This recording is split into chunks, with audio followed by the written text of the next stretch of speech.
And it's my honor and pleasure, as always, to introduce to you Lyndon LaRouche. Thank you, Dennis. And thank you, Mr. President. What I shall do is to give you the situation in which this problem of Africa today is situated. The situation both as it bears upon our condition. This is not something in some other country with which we may or may not be concerned as our moral inclinations guide us. This is something which affects us directly. If Africa dies, most of us will die. I'll indicate that to you somewhat. But also there's a second question, is what do we do about it? How do we change it? Not simply how do we condemn it, but how do we change it? How to reverse it? Perhaps how do we go forward in order to provide for the people of Africa who are now being victimized what they have long deserved and have not yet received? The opportunity to develop their own nations and to participate in those things which the rest of us, at least used to, consider our right. Now, look around you and get a glimpse of reality. This is not a story on a television screen. This is not a story in a book or a play on a stage. This is reality. This is not about Africans. This is about you. You're in the same play. You're in the same world. And the things that are hurting the Africans are already hurting most of you, whether you're in the United States or some other country. What threatens Africans is threatening you, whether you're in Africa, the United States, or any other part of this planet. It affects people in Iran. It affects people in China who may not, in the hinterlands of China, where the development now in progress is not yet fully reached. It affects their destiny. It affects the people in North Korea who are subjected to a famine being fostered by the friends of George Bush in the Koreas and in that part of the world generally. We are all affected. We're in the same drama.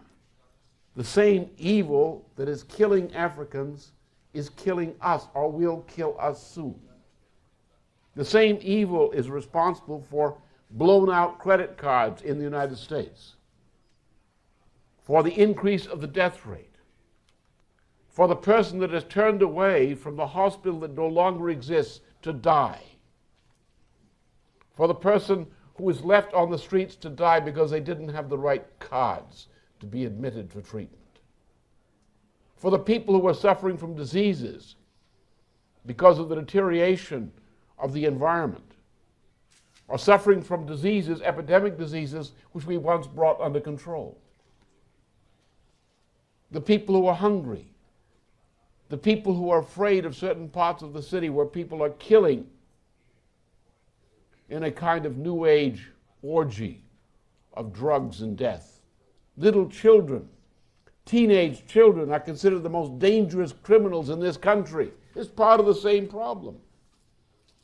We are in a decaying civilization and have been in a decaying civilization for the past 30-odd years. Gradually, as our society has been decaying, as our morals have been decaying, as our commitment and institutions have been decaying, as the economy which affects us all has been decaying, things become worse and worse and worse. Now, for the ordinary human being who doesn't always think too carefully, who thinks too selfishly, who thinks too narrowly, who thinks too much in terms of locality and in terms of the passing moment of central experience in personal life, 30 years is a long time. In the course of history, 30 years is not a long time. It's like a moment. And the evil that we did to ourselves 30 years ago, or that we tolerated to be done to ourselves, has caught up with us 30 years later. It has been 30 years downhill. If you could take, you remember you've probably seen sometime these so-called lapse time photography. You take a camera and you take it out in the garden or you take it in a hothouse, and you aim it at a plant, and you click a frame every few minutes or so forth. Now you take that film, which is clicked a frame every few minutes, and you speed it up to, say, 16 or 32 or whatever frames per second. And now you see the weed that was growing moving and writhing. You see the flower exploding. Yeah? And you say, oh, if you just get the right time scale, how different plant life looks. Or you can do the same thing with a bacteriological culture done under microscopic procedure, the same thing. Now look at this past 30 years with the eye of lapse time photography. Look at the changes in our society, all over the world, in terms of lapse time photography. Think of how things were different and mostly better in the United States 30 years ago. Think of neighborhoods, say in Washington, D.C., which 30 years ago may have been somewhat poor, but were habitable, which were secure, where families lived and raised children. Think of Howard University. Think of the hospitals that were here that are no longer here. Think of the killing in the streets now, which was not there 30 years ago. Now think over 30 years. Think of the process of change, of deterioration of life around us. And 30 years is not such a long time. It's a moment. So don't think, well, what we did 30 years ago, that's not important. Let's talk about more recent events. But more recent events were shaped by decisions we made 30 years ago. The child is the parent to the adult. From the child comes the adult. From the decision comes a process of growth, a process of change.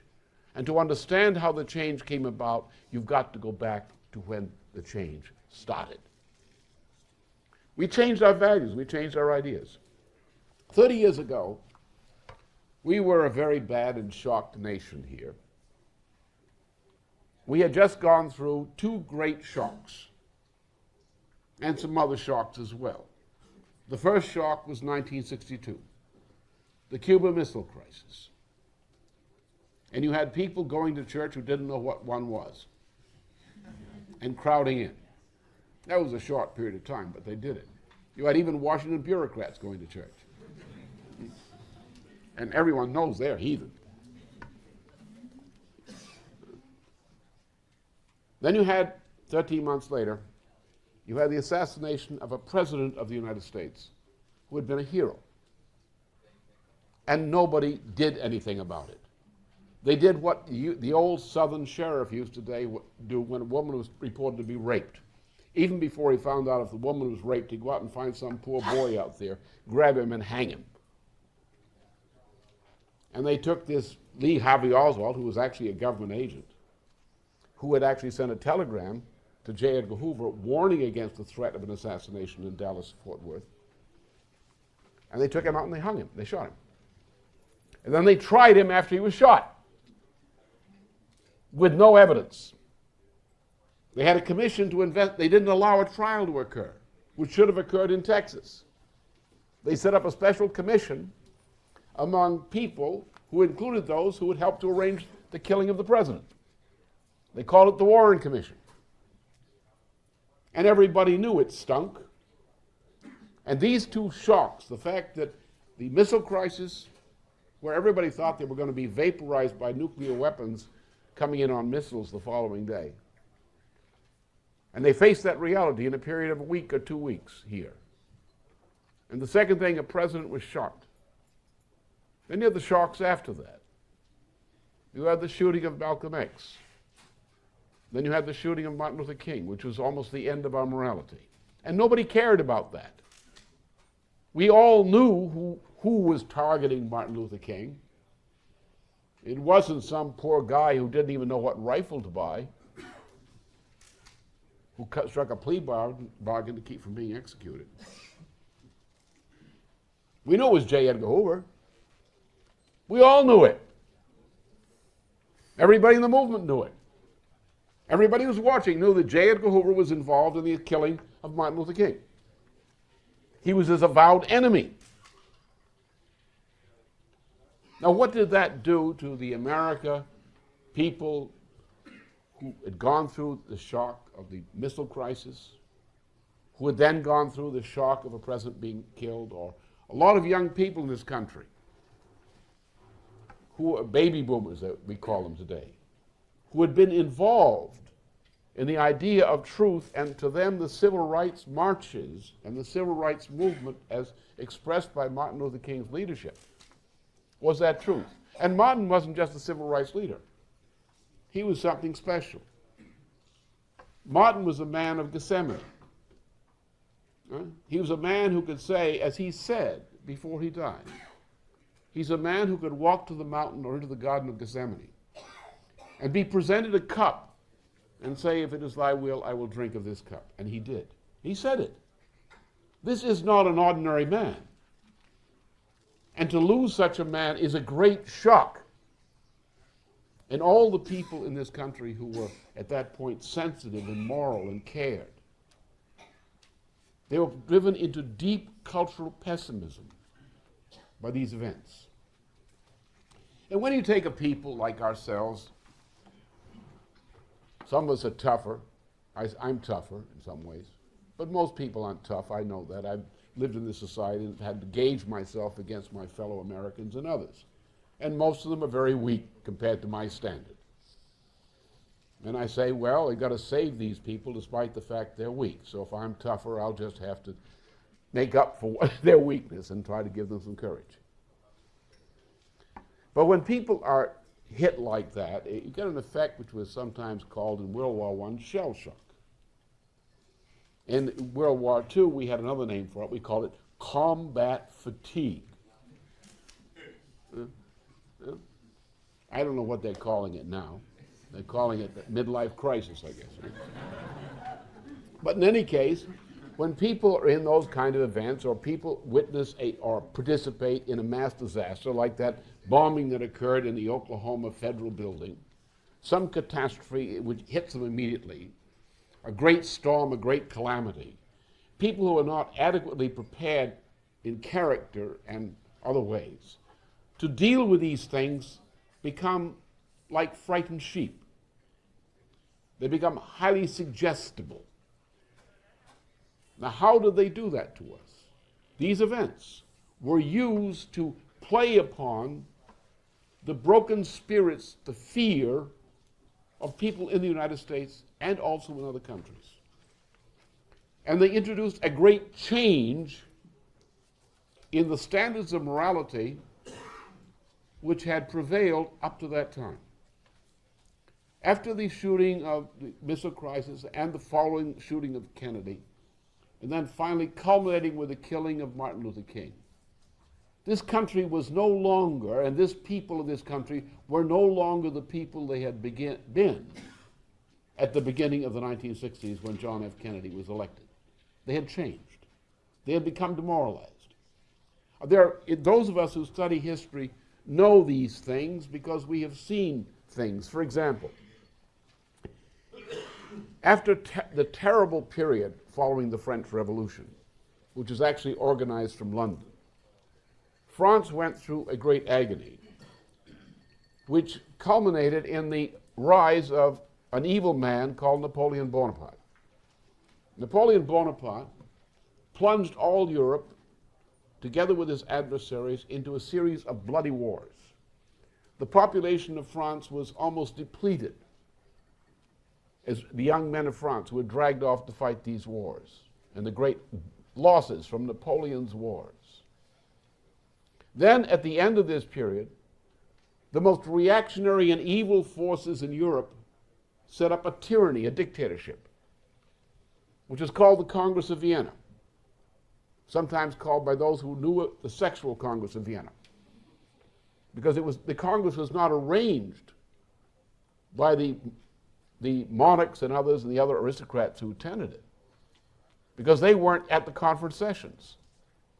The greatest pimp in modern history, Clement Prince Metternich, used his secret police to provide female entertainment, countesses and peasant maidens, to keep Tsar Alexander I and similar potentates amused and entertained.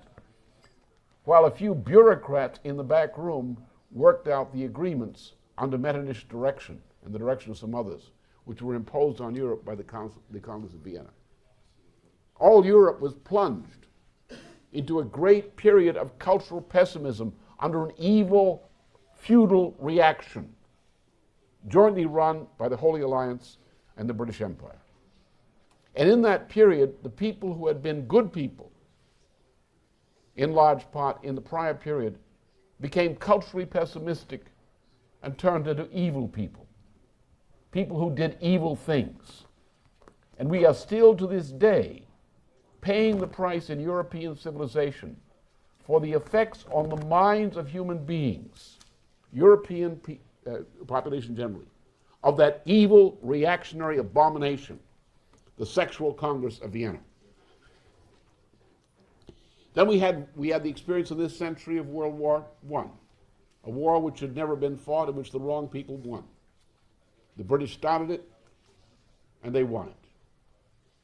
Then at the end of the war, all principles of Christian morality were abandoned at a Versailles Treaty. No peace can ever be based on vengeance. You pay a price for it. Evil was imposed upon the world. In the United States, President Woodrow Wilson, the man who had organized the revival of the Ku Klux Klan in this country from the White House, a great Democrat, plunged the country into a depression by shutting down the economy at the end of the war. I was born during that period. And during the 1920s, the American people went crazy under the influence of Wilson and Coolidge. Don't blame Hoover, it's Wilson and Coolidge. Two very evil people who happened to be, among some other evil people, presidents of the United States at one time or another. The Idi Amins of the United States. We were plunged into cultural pessimism. I can recall as a young person the moral degeneracy which had gripped my parents' generation during the 1920s. Then you could look across the water at a later time, back in the 1930s when I became interested in these things. And a great cultural pessimism and moral degeneracy had swept over Europe as a result of the Versailles Treaty. Immorality, deep pessimism, typified by a Nazi by the name of Martin Heidegger, a professor of existentialism and the spiritual father of his follower, Jean-Paul Sartre of France, otherwise the inventor of Sartre masochism, which he gave us Frantz Fanon, among other things. Pessimism. Out of that, we got Nazism. We got fascism in Germany. We got the conditions which led into a Second World War. When we came back from the Second World War, serving overseas, we had come back filled with optimism from the fact that under Roosevelt's leadership, we had rebuilt this broken economy, not only as a war economy, but rebuilt as an economy, as Lincoln had built the United States into the world's greatest economic power at the end of his presidency, continuing into the next century.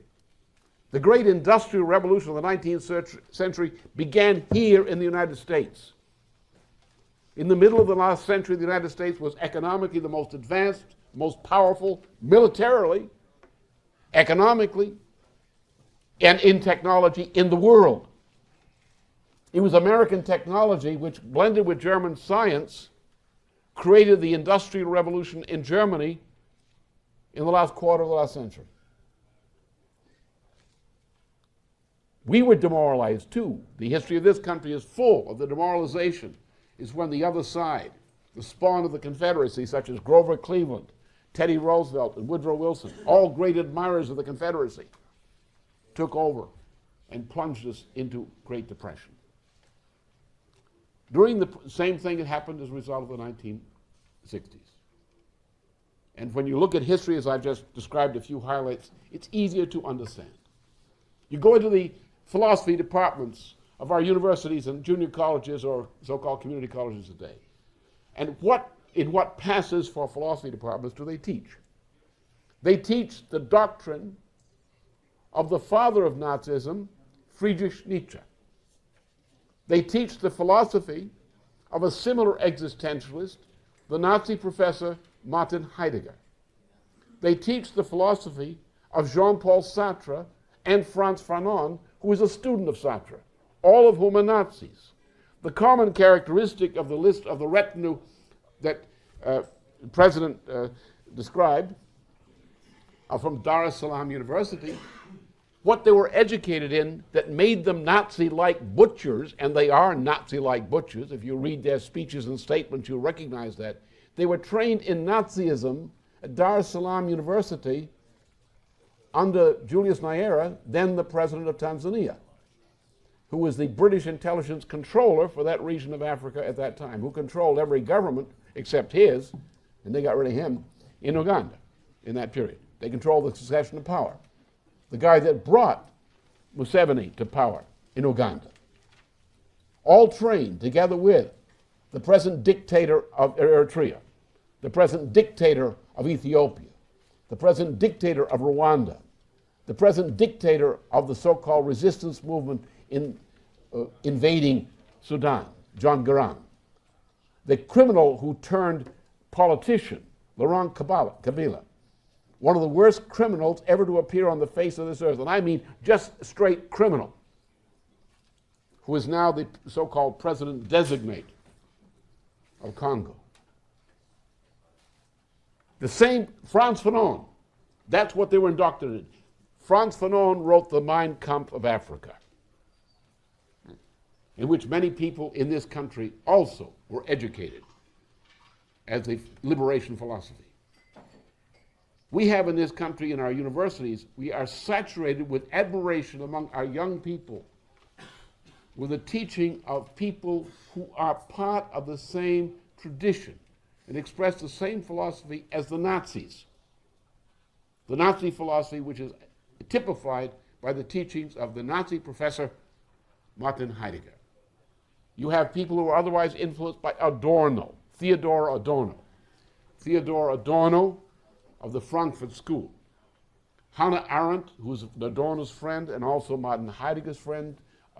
Hannah Arendt once used to sleep with Martin Heidegger and admired him to the end of his life, despite the fact that she was Jewish and he was a Nazi. This depravity, this spiritual depravity, is hegemonic in the philosophy departments of our universities and community colleges today, which typifies the fact that since the mid-60s, European civilization, notably the civilization of the United States, has been corrupt, decaying, degenerate, as has happened in earlier periods of history. As a result of that degeneracy, what we would not have tolerated while Kennedy was alive, a great genocide now ongoing in Africa, which is more serious, more pervasive, and more cruel than the genocide which the Nazis perpetrated under wartime conditions in Eastern Europe against Jews, Gypsies, and others, is now ongoing. The American population so far has been generally indifferent to the fact of this genocide. The leadership of the foundation-approved African American movements, including the black congressional Caucasians, generally are supporting the butchers who are killing the Africans. Americans don't care, even though leading news media, including of all places that pestilence, the Washington pestilence here in Washington, on the front pages, have described in some detail and with some degree of accuracy the nature of the crimes going on. No one cares. People are talking about human rights in China. We have in the United States, we have the same percentile of the population in prison as they do in China. Shall we make sanctions against the United States? We have slave prison labor privatized in the United States in the prison systems of the state and federal system. Shall we pull sanctions on the United States? We have corporations, and we have a former president and his friends in the United States who are heavily invested and profiting from genocide in Africa, as George Bush in the case of the Barrick Gold operation and other operations. We have people in the United States, including some people in government institutions, who, contrary to government policy, that is, presidential policy, executive department policy, are collaborating in allowing Israeli gun runners to take US-made weapons stored in Uganda and ship them into forces which are invading Congo-Brazzaville at this time. We condone this. We have two members of the Congress, Chris Smith from Trenton, New Jersey, and Frank Wolf from Northern Virginia, who are members of a British intelligence organization called Christian Solidarity International, which is fronting for the genocide in Africa. How are such things possible? How is this hypocrisy possible? Because we have become, as a people, morally degenerated, morally decadent, even relative to what I thought was the very poor quality of our morality 30 years ago and longer. So therefore, when you say something is happening in Africa, genocide in Africa, we are not simply talking about something on the African stage. We're not simply saying have empathy for the suffering people of some foreign country as if they were some foreign planet. What we're seeing is the symptom in Africa of the moral self-destruction of the entire civilization. So therefore, you cannot cure the problems of Africa by simply addressing the problems of Africa, though they must be addressed. Because to address something means that you intend to succeed, not simply make a token protest. How do we succeed in reversing what is going on in Africa? Not how do we protest. How do we stop it and reverse it? Well, some people say God is powerful and wise. A civilization in past, again, another thing from history, civilizations and cultures which continue to do what we are doing to ourselves as our civilization and culture. These civilizations have been overthrown like the great empires in the dust of Mesopotamia, which fell one after the other, like Sodom and Gomorrah, which are gone. We have a few relics of that, but it's gone. In the philosophy departments of our universities, I believe. Nations and empires which were evil are gone. They were destroyed. And this civilization, if it doesn't fix itself, will also be destroyed. We are in the process of destroying ourselves. And what does that mean? We used to be a nation which is committed to scientific and technological progress. We used to be a nation that was committed to universal education, and we fought to improve the quality of education and to extend that improved quality to everyone. No longer.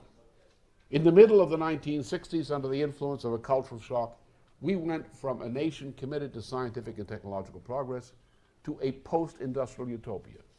We threw our morals in the ash can in order to jump into a bordello called the rock, drug, sex counterculture. Our entertainment is no longer moral. It isn't even fit to watch. And people take a lot of it. We drug our minds. More people are doing it. We kill each other. More people are doing it. Government has become totally immoral. The justice system is no longer a justice system. It's like a hunt. It's like a game hunt, wild game hunt. And the guy who comes back with the biggest trophies, the most money, the most scalps in the prosecution system prevails. What's happening to us? As a result of these changes in economy, in morality, and so forth, the entire system, as it's now structured and has been structured over the past 30 years, is finished. I can't tell you the day it will go under, but the entire world system is now finished. We had statements recently of two types, which you should look at. to understand how the Africa problem is situated. First of all, there is no leading circle in governments around the world which does not know the present international financial and monetary system is finished. There is no banking system of any country, possibly excepting China, and that for political reasons, which is not bankrupt. All the leading banks of the United States as a system are presently bankrupt.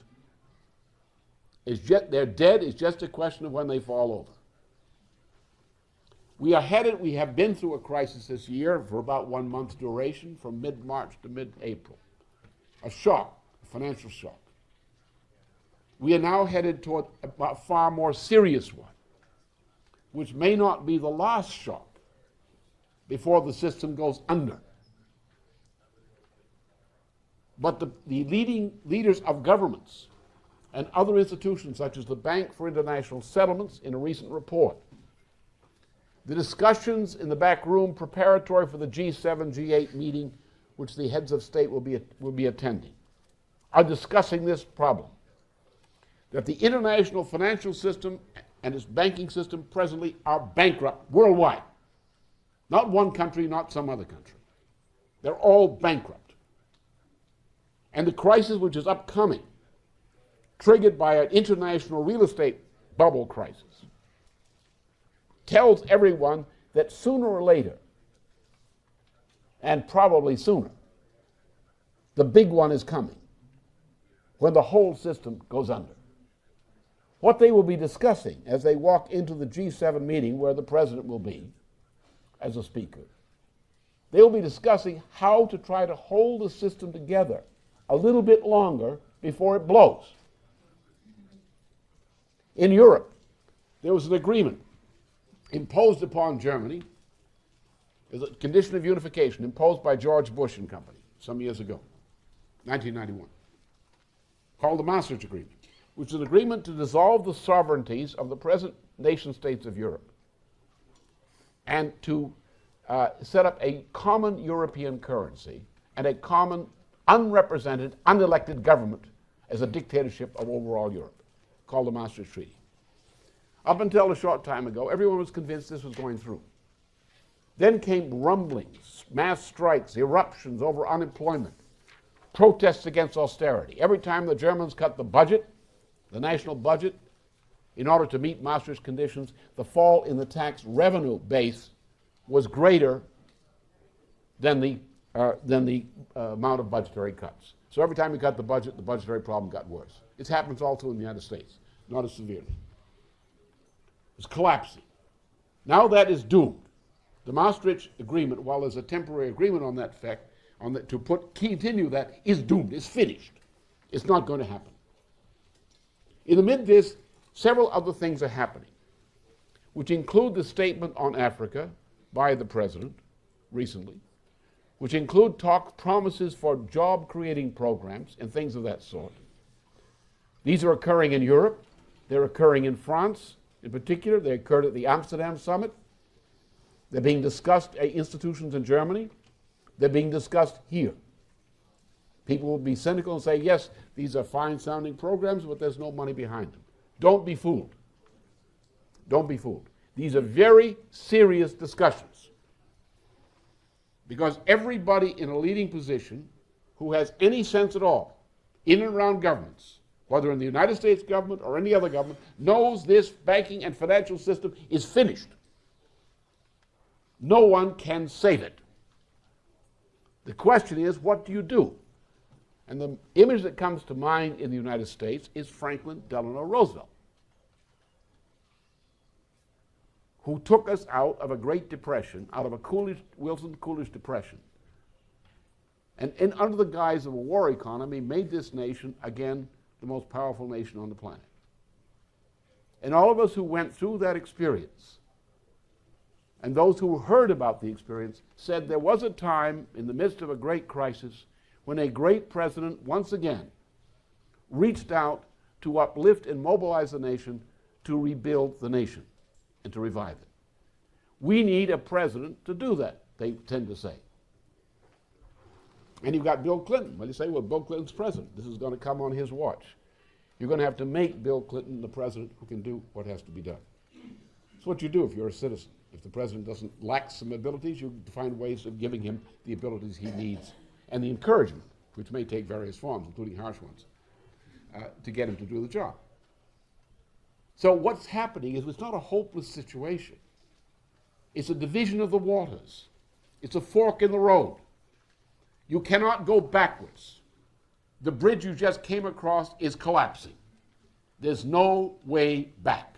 You have to go forward. And like Hamlet in Shakespeare's play, you have to decide, as he's discussed and failed in his great soliloquy, to be or not to be. There's one road, which is the old way of doing things, which leads to certain doom for himself and his nation. There's another way, another road, with which he's unfamiliar, which leads away from doom, but he's not familiar with the road. And because of his cowardice, his intellectual cowardice, he refuses to take the new road, and that said takes the road which he knows will lead, and does in the play, to his self-destruction and the destruction of his nation. We have come to that kind of point. Yes, there is a future. The past is dead. That road you cannot walk anymore. Those institutions, those banks, they don't exist anymore, not in that form. But how does the human race go on? What happens to the passengers on the sinking Titanic? First, they must get off the Titanic. But where do they go? What direction do they take? So then the great question now is not what is the past is dead, except for those who refuse to face reality. The old system is dead. The question is, which road to the future? Do we repeat the same mistakes? Do we try to say, let's have Maastricht, let's have austerity, let's have IMF conditionalities, let's have Newt Gingrich, let's have Phil Gramm? He's a big hole, but don't try to fill him up. Too big. Or do we take a different road? Do we build, and what people are discussing when they talk about job creating projects, they talk about justice for African Americans, they talk about improved education, all these kinds of things that are being discussed around the world now. These are very serious but frightened people who are heads of leaders of governments who are saying, let us put on the table some proposals for different policies, proposals which, if they are given support, if they are become the policy of the world, will get us out of this mess. So when people come up with a proposal which will work, but you say they're not serious, there's no money, why is there no money? Because the people are not yet scared enough of what's happening to them to make the decision to support these programs. But what do you do? Before you do something, don't you talk about it? Before you get married, unless you're working for the Reverend Sun Myung Moon, don't you meet and discuss with a prospective marriage partner before you enter this agreement? So isn't the first thing to do in a time of crisis to try to prepare society by selecting those kinds of ideas which we agree will provide the alternative to the way things are going? In other words, the first step is to educate ourselves, to get involved in discussing and organizing around alternative policies which become the thing to which we can get people to turn when the crisis really hits enough to convince them they can't cling to the Titanic. You know, it's tough to get people off an ocean liner in a choppy sea, even when people know it's sinking. I don't want to go in a lifeboat, but this ship is going to sink. Oh, I don't want to believe that. Don't tell me that. I don't want to hear that. And some people even try to get a better seat at the master dining table, or improve their cabin when somebody leaves it, or something like that. The ship is sinking. And that's what you have. You know, people in this country, the average person will say, you tell them that the banking system, the financial system is crashing. No, that is not happening. I can't believe that. Why can't you believe that? They, some mysterious powers up there, would never let that happen to my money. People are clinging to the delusion of something they're going to lose. And they're unwilling to accept the reality that we, as a soldier in war, sometimes has to face, the reality that we must choose a new road. So what must we do? We must use the precious little time available to us to organize around alternatives which we may not yet have the political support to implement, but which will work. And when there's obviously no other alternative, masses of people will rally around these things. But if they don't know about these ideas, we don't organize around these ideas, then when the time of crisis comes, they'll just go crazy because they don't have a clear conception of an alternative. That is the world situation today. An immoral civilization is going to its doom, a self-imposed doom. We're well rid of it because it would kill us sooner or later anyway. The question is, have we the courage to adopt an alternative, and do we know what the alternative is? These are the important things to watch around things like the G7 summit and discussion of it now. Now, where does Africa stand in this? Well, you're coming to a point where you're coming to a completely new geometry. The old geometry of the old system is out. We're now going to a non-Euclidean geometry, a new geometry. On what shall we base the choice of theorems which will govern us in the new geometry? You have to get back to some fundamental principles. And we can learn something about that from the history of Europe, the history of particularly of the Renaissance. What was it that gave Europe the great power which it so much abused? At the beginning of the end of 14th century, Europe wasn't much. There were other parts of the world, India, China, and so forth, which had equal or higher levels of general development, of technology, government, arts of government, and so forth. But a new form of state, society, was created in the middle of the 15th century, centered around what was called the Golden Renaissance, the beginning of the modern nation state, which was committed to the education of every person, by principle, on the basis of the principle of man being in the image of God, the individual person. Therefore, every person must be educated in the way needed to realize their potential as a person made in the image of God. The person so educated must live in a society in which they are given the opportunity to express that developed talent in a way which makes their having lived useful when they have completed their run. To fulfill the promise which might have been expected of them by their ancestors, and to fulfill their responsibilities which should be expected of them by their posterity. To live a meaningful life in the run you have. And on this basis, there was created the modern sovereign nation state, a new geometry in relations. And thus the potential population of this planet rose after the 15th century in Europe from the several hundred million at which it had stagnated at maximum over the previous 1,500 years or so, world population, till we reach today a world population of in excess of 5 billion people. What made that possible? It was the idea of a nation state committed to universalizing education, committed to scientific and technological progress, improvements through discovery, and opportunities for the realization of self-development of individuals in society. The right to participate in self-government, the right to participate in the economy, the right to participate in the discovery of knowledge. It was this thing, this which made possible all those improvements which any part of the world has gained from out of European civilization in the past 5 centuries. We didn't complete the job. We didn't get rid of our parasites, and they now have taken us over. It's like you don't clean the worms out of your intestines, you may suffer. Right? We didn't deworm ourselves of the old financial oligarchy and so forth. We're suffering. But what was the foundation of the good that was in that revolution? The good that European civilization gave to the world. The good was what? That on the influence of Christianity,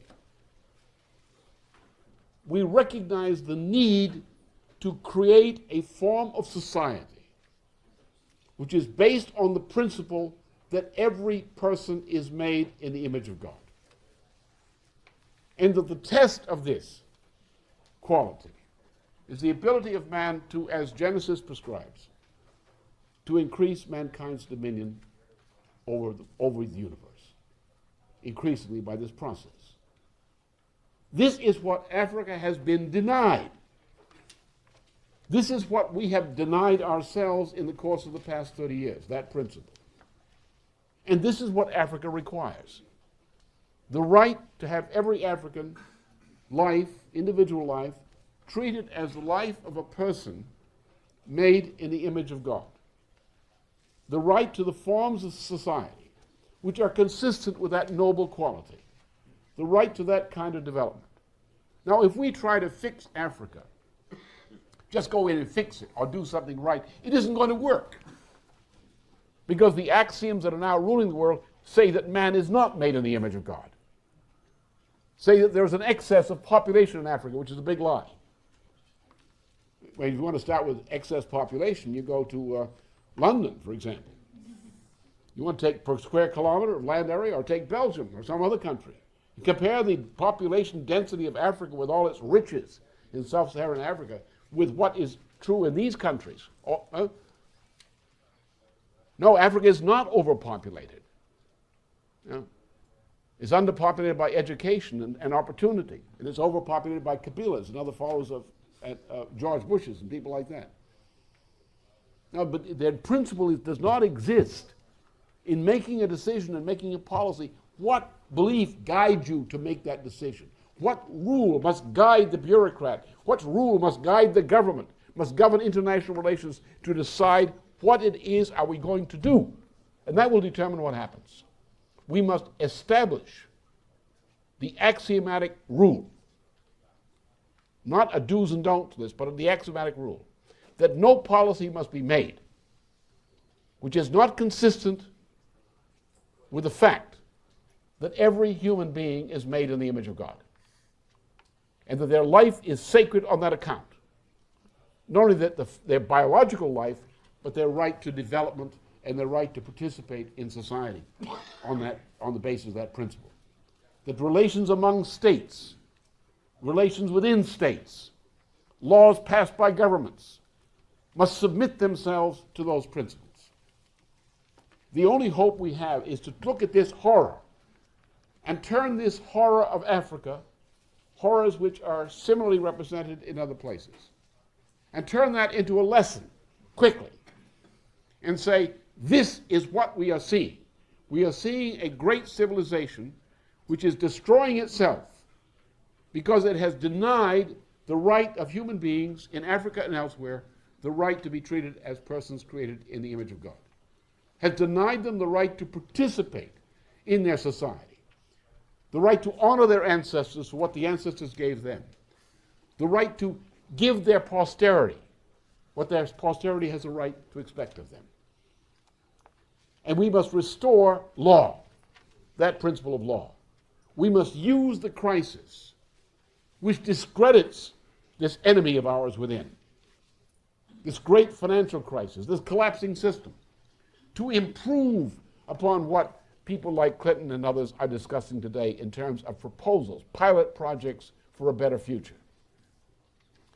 We must intervene in that, introduce a new dimension of passion into that,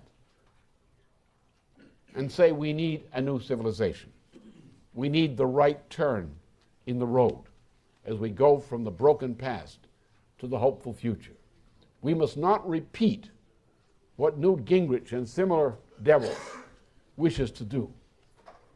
We must take the best lessons of our past, the best experience, the best achievements, and use that to advise us as building materials in creating a new order. With that determination, and letting Africa and the horror of Africa be a commitment, saying we are going to fix this. We recognize this cannot be fixed unless we're willing to change ourselves and our institutions. But we are going to fix it, and we will not quit until it's fixed. And let that be soon. Let us discredit those who do these crimes. all for the sake of teaching the lesson.